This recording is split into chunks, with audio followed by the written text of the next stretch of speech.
வணக்கம். நவபூமி சேனல் சார்பாக நான் உங்கள் ஷாரவணன். இந்த காணொலியில் நாம் பார்க்க போகிற படம் 2020 ரிலீஸ் ஆன ஒரு மலையாளம் கிரைம் த்ரில்லர் மூவியான ஃபாரன்சிக். இந்த படத்தை பற்றி விரிவாக பார்க்குறதுக்கு முன்னாடி நம்ம சேனலில் 2 விதமான பிளேலிஸ்ட் அவைலபிளாக இருக்குது. ஒன்று பெஸ்ட் மூவிஸ், இன்னொன்று ஹைலி ரெக்கமெண்டட் மூவிஸ்.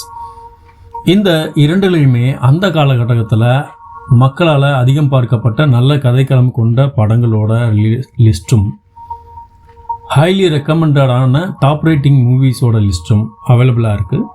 இதில் உங்களுக்கு பிடிச்ச டைரக்டர், ஸ்டார், அவங்களோட படத்தை நீங்கள் தேர்ந்தெடுத்து பார்த்து மகிழுங்கள். ஃபாரன்சிக் ஒரு டவுன். அந்த டவுனை சுற்றி அடிக்கடி காணாமல் போகிற சிறு வயது குழந்தைங்க. அந்த குழந்தைகள் காணாமல் போன சில தினங்களில் கொடூரமாக கொலை செய்யப்பட்டு கண்டெடுக்கப்படுறாங்க. இந்த கொலைக்கான காரணம் என்ன, அதை கண்டுபிடிக்கிறதுக்காக ஒரு போலீஸ் ஆஃபீஸர் அவங்க டீமில் அவங்களுக்கு ஹெல்ப் பண்ணுறதுக்காக ஜாயின் பண்ணுற நம்மளோட ஹீரோ டொவினோ தாமஸ். அவர் ஒரு கிரிமினாலஜி ஸ்பெஷலிஸ்ட். அவரும் அந்த டீமும் சேர்ந்து இந்த கிரைமை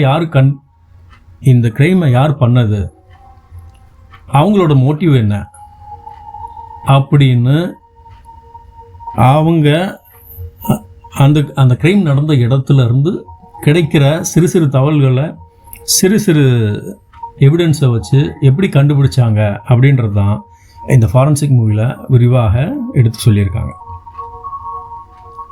ஒரு கிரைம், அந்த கிரைமில் கிடைக்கிற சின்ன சின்ன விஷயங்கள், அந்த சின்ன சின்ன விஷயங்களை வச்சு ஒரு கிரைமை எவ்வளோ டீப்பாக கண்டுபிடிக்க முடியும், எப்படியெல்லாம் கண்டுபிடிக்க முடியும். இந்த படத்தை பொறுத்த வரைக்கும் நமக்கு தெரிஞ்சது எல்லாமே என்னென்னா, ஒரு கிரைமு, அதை இன்வெஸ்டிகேஷன் பண்ணுற ஒருத்தர், அவர் தான் எல்லாத்தையும் மேக்சிமம் கண்டுபிடிப்பார். ஆனால் இதுக்கு பின்னாடி இருக்கிற ஒரு சயின்ஸு, அதுதான் தடயவியல், தமிழில், ஆங்கிலத்தில் ஃபாரன்சிக் சயின்ஸ். இந்த ஃபாரன்சிக் சயின்ஸ் அப்படின்றது ஏகப்பட்ட டிபார்ட்மெண்ட்கள் சேர்ந்த ஒரு விஷயம்.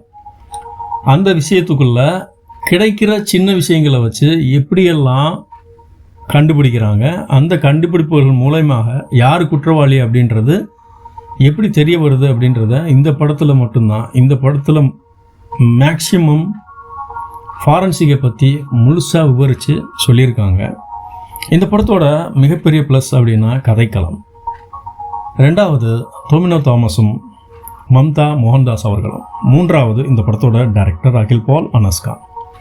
நான்காவது சீரியல் கில்லராக சந்தேகிக்கப்படுகிற ஒரு நபராக இருக்கட்டும், அவங்களுக்கு காட்டப்படுற அந்த சீனில் அவங்கள தூக்கி காட்டுற மாதிரி உபயோகப்படுத்தப்பட்ட அந்த பேக்ரவுண்ட் மியூசிக்.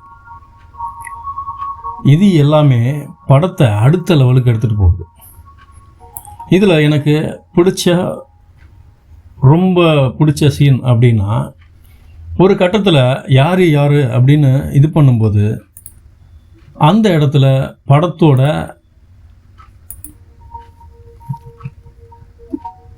படத்தோட இன்வெஸ்டிகேஷன் ஆஃபீஸரோட பொண்ணா இருக்குமோ அப்படின்ற ரிவீல் பண்ணுற ஒரு சீன்.